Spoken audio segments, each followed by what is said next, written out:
ایک سوال ہے کہ علم کے سیکھنے کے ساتھ ساتھ علم تصوف کرنا چاہیے نہیں، اور پیر کا کیسے انتخاب کریں کہ یہ میرے لیے کون سا پیر اچھا ہے، اپنے شیخ کا انتخاب کیسے کریں؟ دیکھیں، بڑا اہم سوال کیا. یہ ایک بڑا مسئلہ ہے کہ مرشد کا انتخاب کیسے کریں. ایک بات. دوسرا یہ ہے کہ علم کے ساتھ ساتھ تصوف کو بھی سیکھیں یا پہلے پورے عالم بن جائیں پھر صوفی بنیں. تو دیکھیں، تصوف کا جو تعلق ہے نا وہ باطن کے ساتھ ہے. کس کے ساتھ ہے؟ قلب کے ساتھ ہے. تو میں یہ تو نہیں کہوں گا کہ آپ پہلے پورے عالم بن جائیں پھر آپ صوفیت کی راہ پر جائیں. آپ دورے طالب علمی میں ذکر اللہ کر سکتے ہیں نا، یا نہیں کر سکتے؟ تلاوت قرآن کر سکتے ہیں.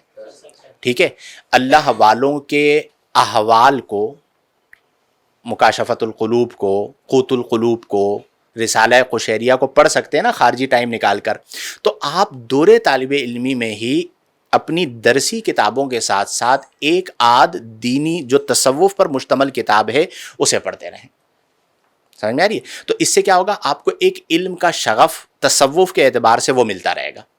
پھر یہ پوری ایک جرنی ہے. جب آپ اسے گزار لیں گے اور پریکٹیکل لائف میں آئیں گے تو پھر آپ دعا کریں کہ مولا تو مجھے کسی صاحب نظر سے ملا دے.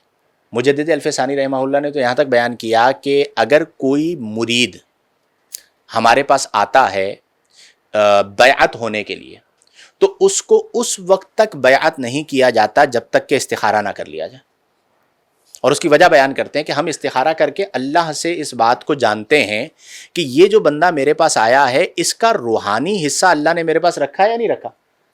اب اگر وہ میرے پاس آیا اور میں نے اسے جوڑ لیا، حالانکہ اس کا روحانی حصہ میرے پاس ہے ہی نہیں ہے، سمرقند کے کسی بزرگ کے پاس ہے، تو قیامت کے دن تو یہ میرا گریبان پکڑ لے گا کہ تم نے تو میری زندگی برباد کر لی، کہ میرا روحانی حصہ تمہارے پاس تھا نہیں تو تم مجھے کہیں اور بھیج دیتے. بات سمجھ میں آ رہی ہے؟ اسی لیے ان کیا کہا جاتا ہے کہ مرید جو ہوتا ہے وہ پھانسی کا پھندا ہوتا ہے. کیا ہوتا ہے؟ وہ کہتے ہیں بھئی مرید پھانسی کا پھندا کیوں ہے؟ وہ کہتے ہیں اس لیے کہ دنیا آزمائش کی جگہ ہے. اب میں اس دنیا کے اندر ہوں، مجھے اپنے ایمان کو بچاتے ہوئے آخرت میں پہنچنا ہے. اب میرے گلے میں مرید کو بھی ڈال دیا گیا. پہلے تو یہ تھا میں نے اپنے آپ کو بچانا ہے، اب میرا ذمہ کیا ہو گیا کہ اپنے آپ کو بھی بچانا ہے. اب اتنے فتنے ہوں اور یہ بندہ میرے پاس آ جائے کہ بھئی اس کو بھی بچانا ہے، تو ذمہ داری کم ہوگی یا بڑھے گی؟ اچھا، یہ آیا، اس کے بعد یہ بھی آ گیا. اب ذمہ داری اور کیا ہو گئی؟ اس کے بعد یہ بھی آ گیا، اس کے بعد یہ بھی آ گیا. اب کرتے کرتے کرتے کرتے میرے پاس 50 لوگ آئے. تو اب مجھے بتائیے کہ دنیا کے اندر ذمہ داری بڑھی یا کم ہوئی؟ تو اس لیے جان چھڑاتے تھے، کہتے تھے جاؤ بھائی کہیں اور بیعت کر لو. جہاں تک مرشد کی بات ہے، سب سے پہلی چیز 4 چیزیں ہیں اعلیٰ حضرت فاضل بریلوی نے جو بیان کی. نمبر 1، صحیح العقیدہ. کیا ہو؟ جب اس کا اپنا عقیدہ صحیح نہیں ہے تو وہ آپ کو راہ راست پہ کیسے لے کر آئے گا. نمبر 2، عالم ہو. چونکہ وہ اگر وہ عالم نہیں ہے تو وہ آپ کو رہنمائی کیسے کرے گا؟ رہنمائی تو علم سے ہوتی ہے. نمبر 3، متصل السلسلہ ہو، یعنی اس کے بعد جو سلسلہ ہے اس کی جو خلافت ہے مختلف واسطوں کے ساتھ متصل ہو.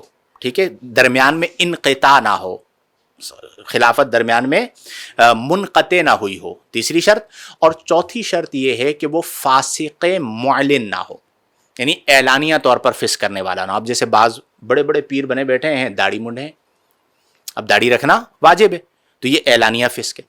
بہت بڑے بڑے پیر ہیں، نماز کا ٹائم ہوگا، حضرت نماز پڑھیں، وہ کہتے ہیں میں مدینے میں پڑھ کے آ رہا ہوں، تم لوگ پڑھو. وہ ادھر ہی بیٹھ کے آنکھیں بند کر کے غنودگی میں چلا جاتا ہے.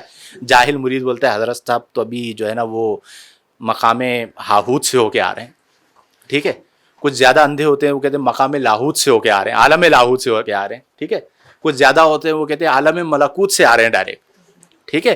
مقام مائیت سے آ رہے ہیں، احدیت سے آ رہے ہیں، اقربیت سے آ رہے ہیں، تو وہ پھر جو ہے وہ بربادی ہے. تو فاسق معلن نہ ہو. تو یہ 4 شرائط پائی جائیں گی تو وہ مرشد ہے، اور پھر اس کے ہاتھ پر بیعت کی جائے. رحم فرما میرے مولا.